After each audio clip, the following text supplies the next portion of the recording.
So my first time living in Japan was after having lived in China and studying intensive Mandarin in Beijing. And I arrived in the rural city of Nausicaa, which you'll recognize in the story. It's a population of 163,000, to teach English on the Japan Exchange Teaching Program. It's a government program. And generally go for 2 years. You're assigned to a high school or a middle school. On my first day, the principal sat me down, and he knew that I came from a Chinese studies background. He said, basically, you think you're hot stuff coming here, having a background in Chinese, but I've got news for you. It's not as easy as you think. So I want you to learn two concepts that are quintessentially Japanese. They're giri ninjo and wabi-sabi. I had no idea what he was talking about. The Japanese language is difficult in several important ways, but for a Chinese studies major, there's one aspect I still struggle with, and that's the pronunciation of Chinese characters. So Japanese, unlike Chinese, has two kinds of alphabets. One's called hiragana, the other's katakana.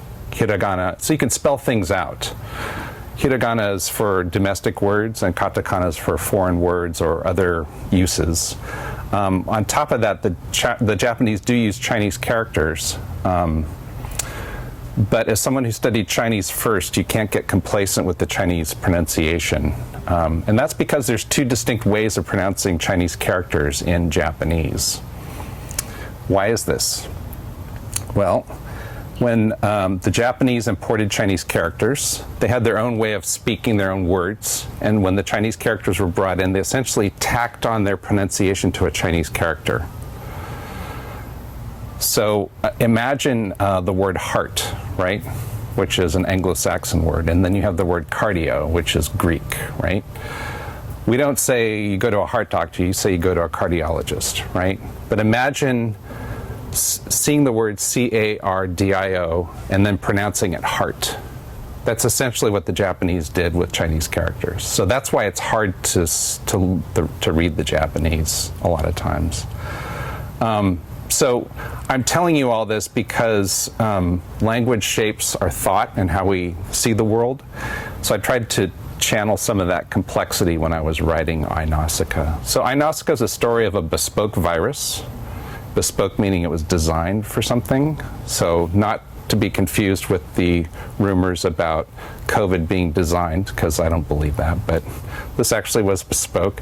It also deals with the Japanese tea ceremony and artificial intelligence. And remember the two concepts I mentioned? What were they?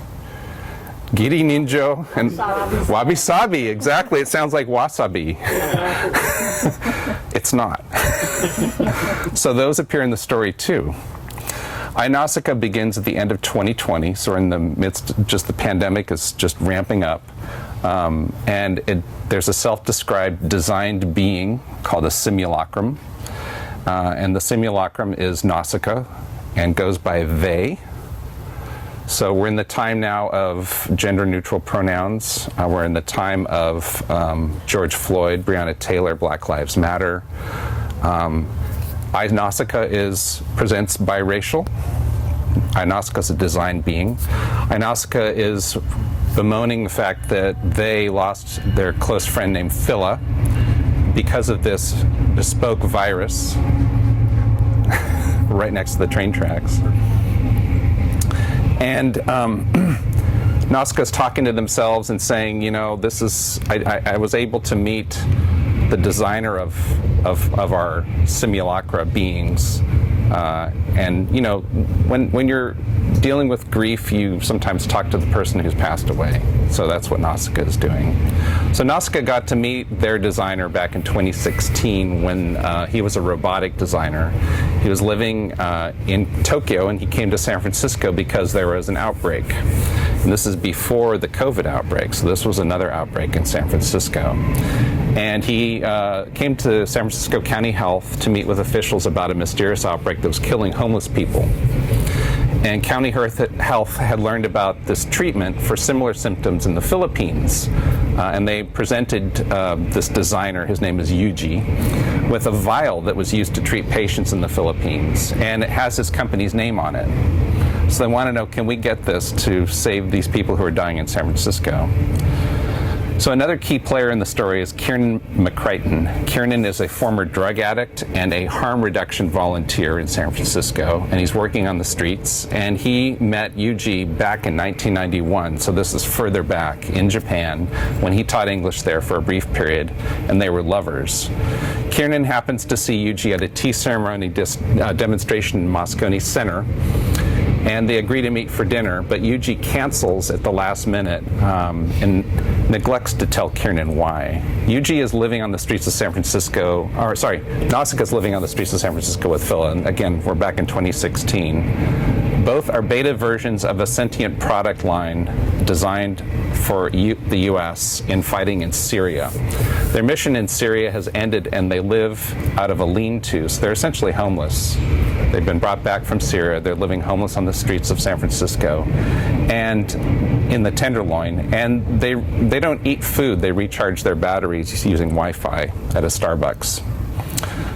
So as I said earlier, Phila dies of a mysterious disease and their body disappears from the city morgue, and Nausicaa is visited by a street team posing as social workers, and they inject Nausicaa with something that knocks them out, and they bring Nausicaa to a laboratory where Yuji, who happens to be visiting San Francisco, injects them with an unknown substance. He tells Nausicaa it'll protect them from the disease that killed Phila. The next section of the book dives into how Yuji and Kiernan know each other, and that provides the background for the last section, which jumps ahead to 2038. So unfortunately, and as I'm telling you this, you're going, I'm very confused. So there's several time periods. There's 2016, there's 2020, and there's 2038. 2016 is when the outbreak happens in San Francisco. Homeless people are dying, but they're not people. They're actually simulacra who are brought back from Syria. 2020 is where the story starts, and then we go up to 2038. So by 2038, Kiernan and Yuji are both living in assisted living. They're both very old. Kiernan is in Sacramento, and Yuji is in Tokyo. And in this future world, simulacra now are ubiquitous, just like they're commonplace, just like microwaves. They drive buses, they clean homes, they collect the garbage, but they start dying again in mysterious and violent ways. Nausicaa, who's seen this before, suspects it's the same disease that killed Phila, and the rest of the book deals with how Nausicaa and Kiernan band together to find Yuji and find the vaccine for the disease. So how did I decide to write a very different novel from my first, which was Lovers and Comrades? This is a historical novel about China during World War II. Often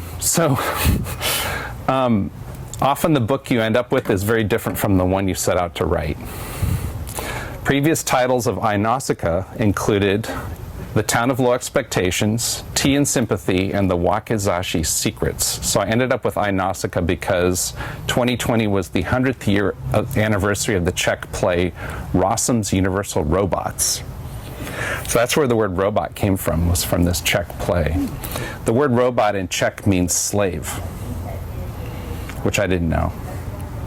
So you can see Nausicaa presenting as biracial, Black Lives Matter, takes issue with this idea of being called a robot with slavery and the history of slavery in the United States. So that was sort of where I came into this story. And there are three threads that tie it all together. And one of the threads began as a screed about the monoculture of Silicon Valley. So I hope I'm not confusing you even more, but... Guess we'll have to read the book. Yeah. So I worked in a startup for 4 years in Silicon Valley, and what really threw me for a loop was how unimaginative and uncreative Silicon Valley was at the time, and I believe it's gotten even worse. There's essentially just kind of groupthink. The vocabulary is really depressing because it's so, like I said, monoculture. It's so predictable. People don't actually put a lot of thought when they're pitching ideas. Like, there's not a lot of creativity going on in my book. And not a lot of innovation. So what I see now is just like a lot of incremental things, like connecting your toaster to the internet. So you know if your toast is burning, you know, because you're upstairs. Like that, connecting things to the internet to me is not innovation. And I was mentioning to Bino this idea that you've got life imitating art. So I don't know if you're aware of Soylent, the drink. Yeah. What is that about, right? Yeah, who thought that was a good idea? The whole idea is to save you from thousands of hours of eating so that you can keep working at your computer. Like, that's not original. I'm not sure that's even good. So, I mean, to me, the true innovation with Facebook, for instance, which is basically just a glorified website, is the essentially behavioralistic experience that it's, or experiment that it's become, to have people willingly surrender all their identity and then just collect it and start using it. To me, that was innovative, but not in a good way. So rather than coming up with new formulas and ideas, Silicon Valley sort of doubling down on really incremental or stupid things and just sort of trying to pitch them and sell them. So that was one of the threads that I was going on. A second thread began with a road trip story about spelunking into abandoned pachinko parlors in Japan. There's a book I picked up in Tokyo when I was living there, and it's a 2-volume series about road tripping throughout Japan and stopping at these essentially just like weird museums and abandoned places, and they have photos, and you think, this is not the Japan that I know, right? And imagine driving into, I don't know, some rural part of the United States, and they've got some museum dedicated to aliens, you know? That's the sort of thing. And it's just full of these things. I'm like, that's a story right there, right? So that was another thing that got me going. And then the third thread was about the tea ceremony and addiction to opioids. So I had to come up with a drug for the future that's called verdant metacodone, and it uses a green liquid based on powdered green tea, matcha, as a base, and it's delivered in a vacuum-sealed vial, and inside the vial is an inert green liquid along with an opioid that gets activated through electric impulses from a floating mini radio frequency chip unique to each vial. So the RF chip, the radio frequency chip, is triggered by a setup called an activator. And the reason this is so complicated is to prevent bootlegging and tampering with the distribution. So it's an opioid that's in an aqueous substance that's based on green tea, and each vial essentially has to be activated through this RF chip. So that's another sort of storyline that I came up with. So what makes writing fun for me? Well, the fun part is the first draft, because you get all these cool things out. Then it gets really not fun because you have to edit and you have to make it into a story that's cohesive and interesting. And that's the hard part. Some examples of, I find that another thing that makes writing fun is I have to come up with one wacky idea in every story to kind of keep me going, because I'll get stuck at a certain point. And if I don't have a wacky idea that kind of shakes the whole thing up, then I basically can't go on. So I also find it, for me, I think it's good for the reader too to kind of take them out of the groove that we've established along the story and kind of look at it from a different perspective. Some examples, not from me, but from others. So I don't know, have you read Slaughterhouse-Five?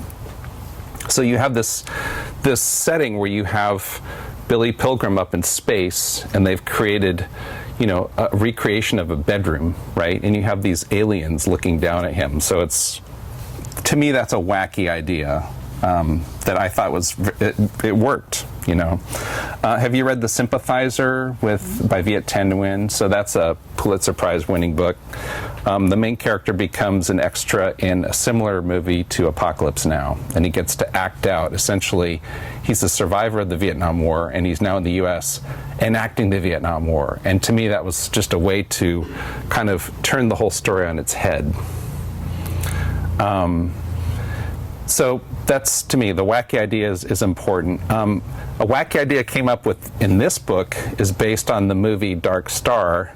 We were talking about that earlier. Have you seen Dark Star? So it's a really, really low-budget sci-fi film. It ends, I'll just tell you how it ends, because you have to see it anyways, right? It ends with so their mission is to go out and bomb planets that are dying, or stars that are dying? Stars, okay. And each bomb has sort of, they talk to it, and one bomb refuses to release. And so near the end, he has to go outside and actually negotiate with the bomb, and it becomes this existential conversation with man and bomb. But there's a scene where the bomb won't let go. He has to go talk to the captain of the ship, and the captain was electrocuted in an electrical accident, but they kept him on ice so they could talk to him. So he's still kind of alive, and you'll see that in my book too. There's sort of a kind of alive scene with involving ice. And a bomb? No bomb. Some other ideas I came up with, a DNA hotel. So it's a hotel that goes by another name, but which is basically a source for random people's DNA. So if you go to a hotel, you're leaving DNA all over the room, and they collect that DNA and use that to create simulacra based on you. The idea that they feed off of Wi-Fi, that's another kind of wacky idea. And also, Sacramento in the future is perennially flood-stricken. The Yolo Causeway by 2038 is permanently flooded, so Highway 80 acts like the Bay Bridge, which we've seen, right? When it floods, it looks like you're driving across the Bay Bridge. That becomes a permanent thing. And there's a company that struggles to keep residents dry in downtown by airlifting sandbags everywhere, basically. Could be the next year, who knows? Another thing that you'll find in this book is there's sort of random job postings throughout, and the job postings are based on experience looking at jobs in Silicon Valley, and you'll be amazed at what you read. There's a lot of use of the word Jedi in job postings, Jedi-like focus. Like really? Like these are the notices taken verbatim from various postings? They're not, but they're pretty close, using the word Jedi. And rock star is a big one. Companies want rock stars. And I'm thinking, keep in mind, rock stars are like Keith Moon or Joe Walsh. They're legendary, vainglorious, obnoxious destroyers of hotel rooms. Is that who you want for an employee? I don't know. So, yeah, I mean, I've got examples in here, but I'm not going to read them to you because they're just mind-numbing. That's pretty much it. See if you have any questions. If you haven't read it, you probably don't have questions, but you could ask me other questions too. So how did you start out with the original idea? Like, whatever the original idea actually was, where'd you get that from? So, like I said, with Silicon Valley, having worked at a startup, and then being just like, I had to say something like, this is driving me crazy. Why now? Because that was quite a while ago. Yeah, but I think every time Elon Musk wants to buy Twitter, I mean, there's always stuff happening, and you go, how are we getting any better as a society here? Like, this isn't, like, we're just, you see what effect that social media has on people, and it's not social, it's antisocial, right? You end up stuck in front of a screen all the time. And you think about Soylent, essentially we're kind of turning ourselves into machines. Yeah, and it harkens back to the movie from whenever it was, Soylent Green. Soylent Green is people. Another thing is, as we were talking about this earlier, Bino and I, about Japan, the declining population. I mean, it's a problem. It's a really bad problem, and they will not allow immigration. So, for instance, Teo was born in Japan. There's no way he could be a Japanese citizen. They don't do that. So, and to me, the easy way is allow immigration, allow people to become citizens, and then you have a constant, stable workforce. But right now, they're really advanced in artificial intelligence for the elderly because there's nobody to take care of people. So they're having robots for old people. I was saying to Bino, in Japan, you can actually rent a family to go to a funeral. So you have, people to go with you. And that's how bad it is. So that was another thing that got me going. Sorry, Anton, you're going to ask something. I think you told me that you spent 5 years on this, so I was kind of curious how the pandemic and the whole idea of the virus got integrated in the book, and how that changed the book in any way, or? Yeah, it did. Initially, it was a bacterium, and then I changed it to a virus because of COVID. Yeah, but that was pretty late in the game. And as I said earlier, there were other titles, so the focus wasn't as dystopian as it became, but I was reading Margaret Atwood and Kazuo Ishiguro, that's his name, yeah. I don't know if you read Clara and the Sun. So that just came out. It came out after I published my book, but there's some similarities there. He wrote a book that really shook my world called Never Let Me Go. Oh, that just blew my mind. Like, you're reading along, you're like, and then suddenly it hits, and you're like, oh my God. I think they're making a movie on it. They have. Yeah, they already have. Another one. Oh, another one, okay. But Yeah, so Anton, that's one way was just the fact that there's this virus now. Yeah. And then, I had a bespoke, essentially, disease. But then when COVID came out and there's this thing about, well, it was created in China, I'm like, oh, God,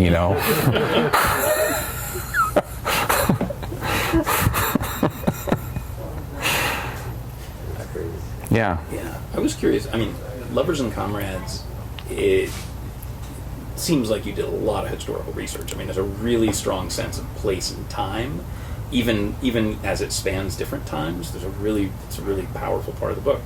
And writing a book that's set in a future that doesn't exist yet. Yeah. Was that a really different experience? And how did you approach sort of that writing exercise? Yeah, I think I don't know if I'll ever want to write another historical novel. That just took so long.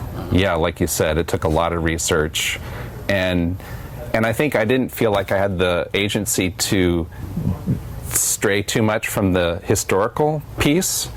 But at the end of the day, you have to make the story a story. You have to make it your own, and you do have to go away from the historical record.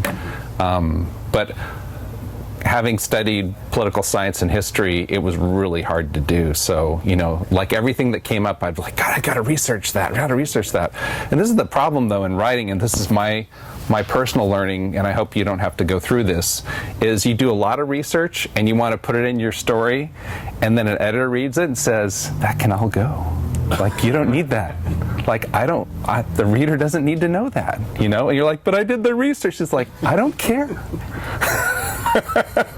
That's the hard part, is that if you ever read novels that have a lot of detail about things and you're like, why am I reading all this background, It's because they did a lot of research.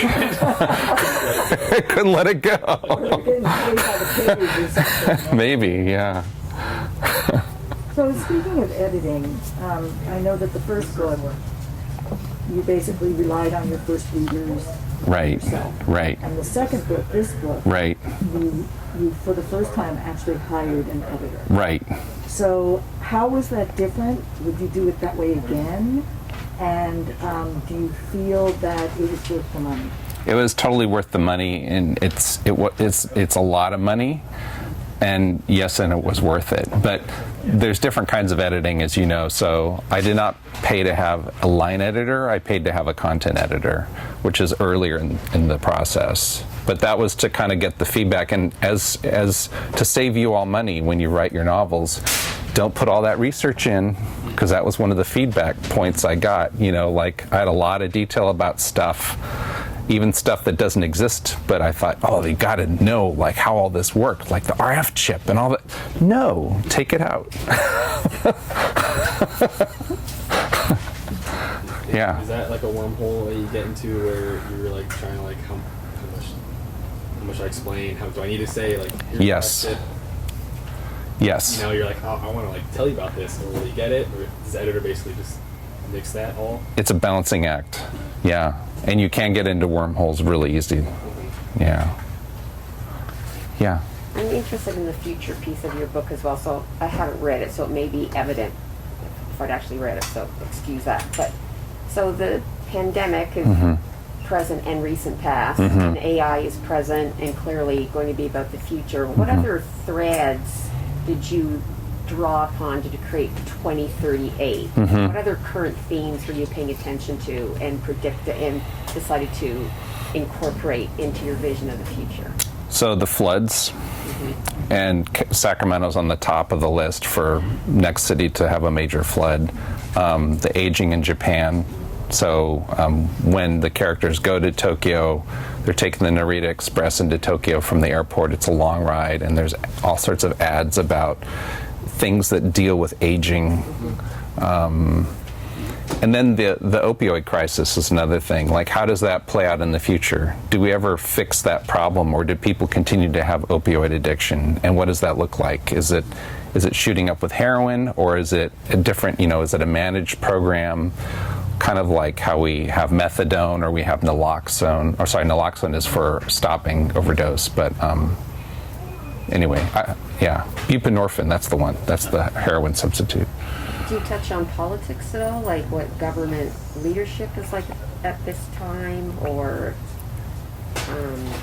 like is it increasing authoritarianism, or is there, well, I guess maybe the opposite of that, but also, I don't want to say community response, but okay, I'll say community response. Yeah, so I don't get into politics so much, but I get into liability law, because the simulacra are produced by a corporation, and the corporation has just gotten a bill passed that basically says that these simulacra are independent.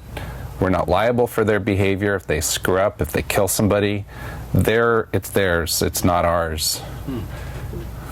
And that's a big change, because you think about robots and artificial intelligence, and you could have an MRI and the computer goes haywire. You sue the company. You don't sue the MRI, the machine. Yeah. But at some point, we're going to have to separate those, I think. Well, because one thinks and one doesn't think. Right. So it's like suing a cow. Right. If the cow has, mad cow disease or something, and you eat it, but if the robots of the future can learn, then they are thinking for all intents and purposes.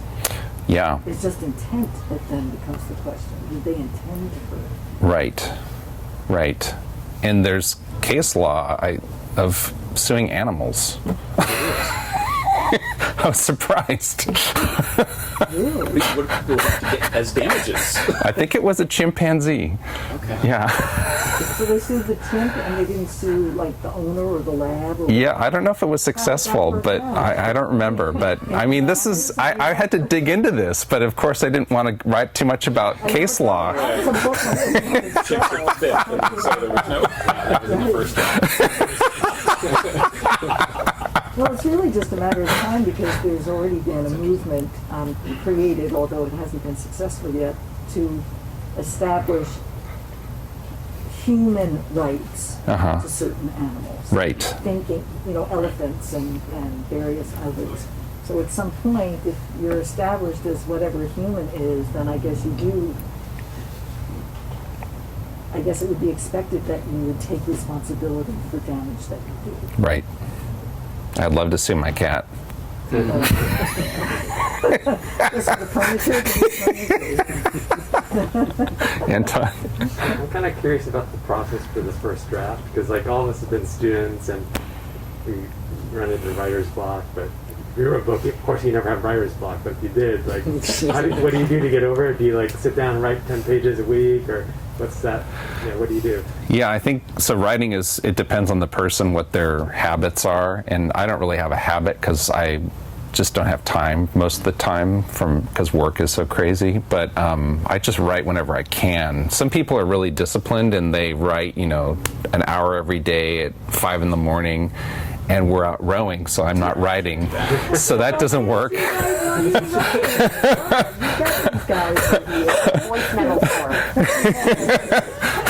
And I like to travel, so I try to go to France every year now, and people say, oh, you must get a lot of writing. I don't get a lick of writing done there, because I'm usually out. I need to go places. I want to enjoy the place, and I don't want to be stuck in a room in front of a computer writing, and this idea you go to a cafe and how romantic you're. I'm not writing. I'm talking to people or eating, so it really it's like squeezing a lemon sort of thing for me. It takes a long time, but yeah, the first draft is I do get writer's block, and again I have to think about the wacky idea that's going to get me out of it. How is your Mandarin in Japanese now? My Mandarin is really bad, and my Japanese is, thanks, see you later. My Japanese is slowly deteriorating. But my Japanese was a lot better when I left Japan the second time because I was working in a professional environment, negotiating contracts and that sort of thing. But it's situational, right? So like I go to the doctor, I don't know what they're talking about because they have all these special words. A lot of it comes from Chinese, but you don't know what they're talking about if you're not in that world. I could talk about base stations and broadband and connectivity, but not, you know, whatever. So, what are you writing next? It's about defense contracting. I knew you'd have. You probably started thinking of it before you were even done. Yeah, no, I've got a bunch of ideas in the hopper. It's just a matter of what I'm going to put time into. So, yeah. But it's also going to be in the near future. Yeah. I'm curious about if you see any like contemporary, like I don't know, like TV shows, movies, and if you get inspired, or you say like, oh man, I really shouldn't do that, or I don't know, like because I know like Westworld is like really popular, and like the AI, the IP, the whole company with the thing, and then like Children of Men was a movie that came out a while ago, like little people, no one's getting born, things like that. Like, is there like a saying like, oh that's cool, like let me bring that in, or it's like, oh like can't see that, like somebody did this, or I don't know, what's the inner combo there? Yeah, I'm not, I don't feel proprietary about the ideas and stuff. So like when Clara and the Sun came out, has a lot of similarities to my story. And I was really happy to see it because I was kind of validating to think, okay, other people are thinking about this too. So that was good. I like that. I just don't know, like a comedian, I'd be like, oh, like, has anyone done this joke before? Right? Has anyone done this before? Yeah. You know, it's different like with authors and stuff. I'm just wondering if that's like. Yeah, so I can't think of anything right off the top of my head for movies, but like I just recently saw Black Earth Rising. I don't know if you've seen that. It's on Netflix. It's about Rwanda and prosecuting war criminals in the International Criminal Court. Nothing to do with my story, but I was riveted, you know. So. Well, give it a few years. Yeah, seriously. Yeah. Defense contracting. Yeah, no, yeah. In there. Yeah. Legal, there's Human misery. human misery, yes. It's always there. So. Yeah. My friend is an author, and she just finished a book that's set in, I think, China in the 1930s. Like more than I do about that. But she hired a sensitivity reader Oh. for her novel. Have you ever done anything like that? Or I mean, yours are not human, so no one could actually have an opinion about that. But if any of your characters in your book are basically not your basically white American male, Right. did you consider, or did you think if there'd be a need for a sensitivity reader for your book? Are you concerned about how some of your characterizations of your characters might be perceived? So for Nausicaa, I didn't hire somebody, but I know somebody who's a teacher of Japanese at Sac State, and she read through it to kind of give a sense of like authenticity for the Japan piece. She's half Japanese. It didn't do it for Lovers and Comrades, but yeah, I think that's a good idea. Whether you hire or have somebody you know who can kind of give it a read and see, like, are you tone deaf on certain things? Did you miss something? Or I think it's a good idea. I've never even heard of that. Sensitivity reader. Yeah. But so then, who do you have be the bad guy? Because I would think that no matter what, someone would be offended by it. Yeah, that's a good question. I'm not sure how you would inoculate for that. Well, But make them all I think though, robots. well, the other thing too is that, like, I don't know if you could have. To me, it's good to have all characters be flawed, right? And you have to kind of work with that because that kind of is the basis for the story. People screwing up and then having to figure out how to make up for it. And some are more flawed than others, and some do worse things than others. But I think as long as it's internally consistent, I'm not as concerned about the sensitivity part. But I think factually, or maybe that doesn't ring true from my experience sort of thing, those are the sort of things you want to be Yeah. careful about.